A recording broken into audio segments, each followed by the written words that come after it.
Direktur Lokataru Haris Azhar dan Koordinator Kontras Fathia Maulidianti hari ini menjalani sidang dakwaan kasus pencemaran nama baik.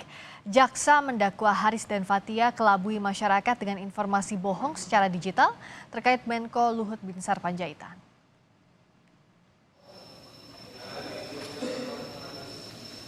Sudah betul seperti ini.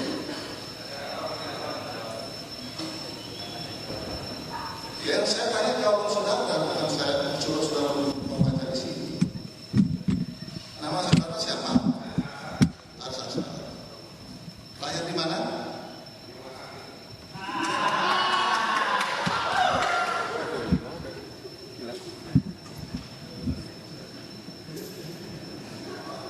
Saya minta saudara serius, ya. Kita tidak main-main di sini. Sudah saya tanyakan saudara lahir di mana?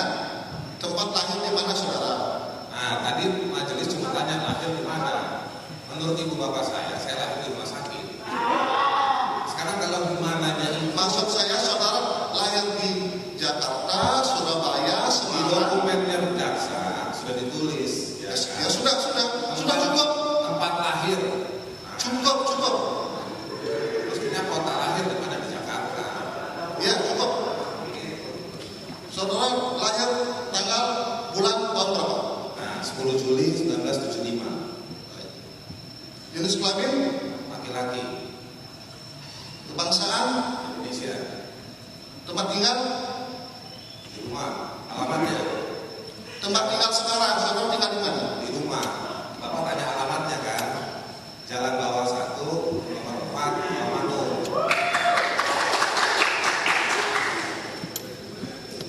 Agama saudara? Islam.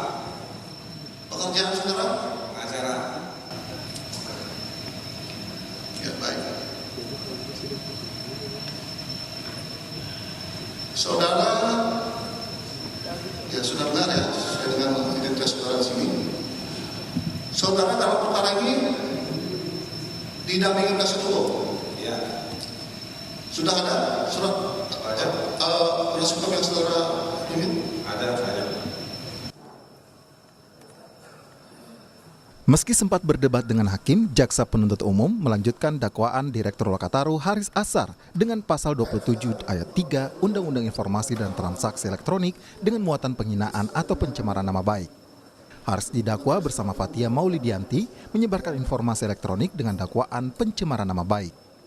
Sidang yang digelar di Pengadilan Negeri Jakarta Timur Senin pagi merupakan tindak lanjut pelaporan Menko Marves Luhut Binsar Panjaitan. Jaksa penuntut umum menilai dialog Haris Azhar dan Fathia di YouTube merupakan tindak pidana pencemaran nama baik karena tidak meminta konfirmasi Luhut dalam videonya. Bahwa terdakwa Haris Azhar bersama-sama saksi Fathia Maulidianti dituntut dalam berkas terpisah pada hari Jumat tanggal 20 Agustus tahun 2021 atau setidak-tidaknya pada waktu lain dalam bulan Agustus 2021 atau setidak-tidaknya pada tahun 2021 bertempat di kantor hak asasi ID yang terletak di Jalan Balai Pustaka 1 nomor 14 Kelurahan Rawamangun, Kecamatan Pulau Gadung, Kota Administrasi Jakarta Timur atau setidak-tidaknya pada suatu tempat yang masih termasuk dalam daerah hukum Pengadilan Negeri Jakarta Timur yang berwenang mengadili mereka yang melakukan, yang menyuruh melakukan, dan turut serta melakukan perbuatan sengaja menyerang kehormatan dan atau nama baik seseorang dengan menuduh suatu hal yang maksudnya terang supaya hal itu diketahui umum, dilakukan dengan cara-cara antara lain sebagai berikut dan seterusnya. Perbuatan terdakwa Haris Azhar sebagaimana tersebut di atas adalah tindak pidana yang diancam pidana dalam pasal 310 ayat 1 KUH pidana junto pasal 55 ayat 1 ke 1 KUH pidana. Tidak hanya Haris Azhar, Pengadilan Jakarta Timur juga menggelar sidang koordinator kontras Fathia Maulidianti. Fathia didakwa bersama Faris dalam perkara pencemaran nama baik Menko Marves Luhut Binsar Panjaitan. Penasihat hukum terdakwa Fathia Maulidianti sempat memprotes pemisahan berkas perkara antara Haris dan Fathia. Dalam persidangan perdana, terdakwa Haris Azhar dan Fathia Maulidiyanti mengaku bingung dengan dakwaan jaksa. Apa yang akan menjadi nota keberatan Haris Azhar dan Fathia dalam kasus pencemaran nama baik Menko Luhut? Kita bahas bersama penasihat hukum Haris dan Fathia, ada Julius Ibrani, dan juga sudah bergabung penasihat hukum Luhut Binsar Panjaitan, Junifer Girsang. Selamat malam Bapak-Bapak. Selamat malam Priska. Priska, Salam selamat malam sehat untuk kita semua. Yes. Selamat malam. Julius, salam Saya sehat ke juga. Bung Julius dulu. Tadi sempat berdebat Bung Haris Azhar dengan hakim. Tidakkah klien Anda takut gitu dianggap menghina persidangan? Dan bagaimana Anda memandang dakwaan dari jaksa penuntut umum? Justru dakwaan jaksa lah yang kita anggap menghina persidangan karena dibuat secara tidak teratur gitu ya. Tidak jelas juga menguraikan di titik mana perbuatan bohong itu dimaksudkan. Jadi di situ titik tolak pertama Haris Azhar dan juga Fathia ketika kami mempertanyakan jadi titik mana tuduhan pasal-pasal yang dianggap bohong itu, yang dianggap mencemarkan itu di bagian mananya. Makanya kalau kita lihat struktur dakwaan bahkan sampai mengutip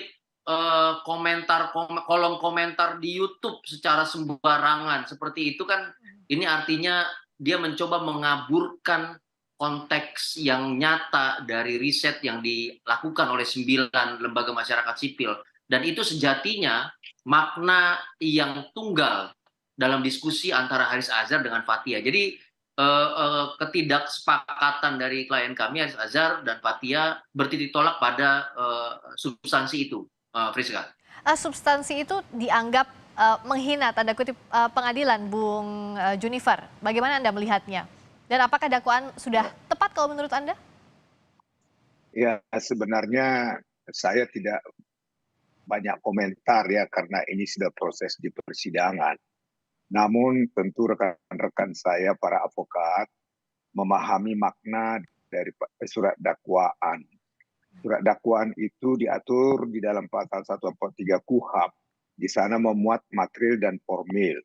Nah tentunya rekan-rekan saya pengacara nanti kalau ada keberatan terhadap surat dakwaan, tentu mereka mempersiapkan keberatan tersebut karena diatur secara tegas di dalam pasal 143. Nah oleh karenanya sekali lagi karena ini adalah wewenang dari kejaksaan, tentu nanti kita cermatin makna ataupun materi dari keberatan yang disampaikan oleh rekan-rekan saya nanti sebagai advokat pengacara daripada Haris Azhar maupun Fathia. Bung Julius melihatnya dakwaan ini kabur atau obskur libel ini di poin-poin mana saja detailnya soal pasal yang didakwakan? Kalau detail nanti akan kami sampaikan ke dalam eksepsi, tetapi jangan lupa ya dalam pasal 155 KUHP ada kata kunci yang dimandatkan bahwa terdakwa harus benar-benar mengerti. Nah, pertanyaan dari kami dan juga dari Haris Azhar dan Fathia tadi cukup sederhana. Tolong di point out saja, ditegaskan unsur-unsur pasal yang Anda anggap itu dipenuhi dari peristiwa, fakta, dan bukti di dalam surat dakwaan. Tapi itu pun tidak bisa dijawab. Menjawabnya juga tidak nyambung gitu. Hanya mengatakan sudah kami buat secara tertulis, tentu dapat dibaca di situ. Nah ini kan ini yang jadi penolakan kami bahwa karena justru kabur di bagian apa, mulai dari titik kebohongannya di mana, apakah di datanya, apakah di ucapannya, apakah di kolom komentar YouTube yang bukan merupakan Haris Azhar dan Fathia, atau di bagian mana? Pertanyaan kami sederhana dan itu tidak bisa dijawab oleh jaksa penuntut umum sedemikian banyak jumlahnya. Nah itu yang kami anggap tidak jelas dan tidak mampu memenuhi pasal 155 KUHP yang harus membuat terdakwa itu benar-benar mengerti, sehingga terdakwa juga mampu menjawab apa yang ditanyakan oleh hakim, terdakwa juga mampu menjawab apa yang ditanyakan oleh jaksa penuntut umum, sehingga betul-betul didapatkan kebenaran material. Tujuannya kan itu persidangan ini, bukan soal ngeles sana sini, tapi mana yang menjadi kebenaran material sesungguhnya. Dan itu harus dimulai dengan pemahaman dari si terdakwa terhadap apa yang didakwakan. Gitu, Priska. Nah, untuk unsur-unsur pidananya, selain tadi unsur-unsur pasal yang dipermasalahkan, apakah Anda menganggap pasal yang didakwakan pasal karet? Oh jelas, kami dari awal membuktikan kalau ini kaitannya dengan ketidaksesuaian data yang dimiliki oleh klien kami bersama 9 lembaga masyarakat sipil, maka yang kami tunggu data tandingan. Tetapi ketika dia hanya berkutat pada istilah kata per kata, lalu pengantar di dalam cerita YouTube yang justru substansinya adalah riset tadi, dan dibuktikan dengan penggunaan Undang-Undang ITE, kami semakin mendapatkan bukti bahwa ini faktanya SKB tentang implementasi Undang-Undang ITE pun tidak dijalankan. Pada poin apa? Pada poin basis diskusi berupa kajian singkat yang tadi kami maksudkan sebagai konteks dasar, konteks asli dari diskusi antara Haris dan Fathia. Bung Junifer, Anda melihat jugakah ini adalah potensi ada celah menggunakan pasal karet dalam dakwaan? Apakah pihak Anda melihat demikian penggunaan Undang-Undang ITE dalam kasus ini? Ya, menurut saya sih pasalnya kan sudah jelas, pasal 27 ya ITE, kemudian juga Undang-Undang 1946 berita bohong, kemudian 310, 311. Nah, oleh karenanya apa yang disampaikan rekan saya tadi, Julius Ibrani, inilah fungsi dari pengadilan. Di pengadilan lah nanti, di proses inilah kita buktikan apakah bukti yang disampaikan oleh terdakwa itu bisa dipertanggungjawabkan secara hukum. Kemudian kami juga sudah menyerahkan bukti-bukti mengenai fitnah pencemaran berita bohong tersebut di dalam berkas. Pak Luhut menyampaikannya itu langsung kepada penyidik dengan dokumen-dokumen membantah pernyataan-pernyataan apa yang disampaikan oleh rekan Haris Azhar maupun Fathia. Nah, oleh karenanya dengan segala hormat, dengan proses yang sudah berjalan di pengadilan, sebaiknya memang kita uji nanti di pengadilan karena ini sedang terbuka, tidak ada yang ditutup-tutupin.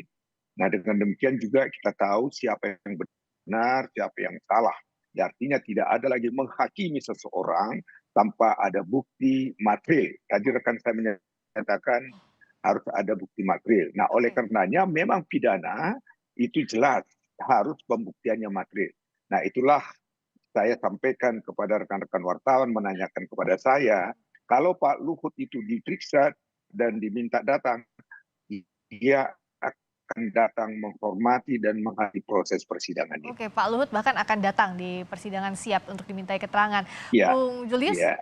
bagaimana di proses pembuktian material ini untuk menemukan kebenaran material apa yang sudah disiapkan? Kalau dianggap tadi dakwaannya kabur begitu, apa amunisi yang disiapkan oleh pihak Anda, singkat saja?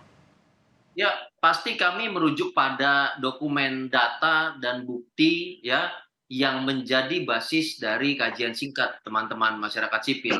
Dan itu yang menjadi bahan riset untuk diskusi antara Haris dan Fathia. Kami juga justru menambahkan atau mendapatkan tambahan-tambahan bukti dari yang diajukan oleh Pak Luhut melalui kuasa hukumnya pada saat pemeriksaan di kepolisian Polda Metro Jaya ketika itu. Dan ini menjadi satu pembanding yang justru inline dengan apa yang kami sampaikan di dalam hasil riset itu. Nah, tentu kami akan terus merujuk pada data-data itu. Dari awal kami katakan tidak akan pergi, klien kami tidak akan lari dari proses. Justru proses ini juga menjadi bagian dari exercise terhadap kebebasan sipil, exercise terhadap kontrol masyarakat sipil kepada instansi negara atau pejabat negara, utamanya yang memiliki peran signifikan di negeri ini. Gitu. Bukti terus digelar di persidangan. Terima kasih atas waktunya Bung Julius Ibrani, penasihat hukum Haris dan Fathia. Terima kasih juga Bung Junifer Girsang, penasihat hukum Luhut Binsar Panjaitan. Selamat malam.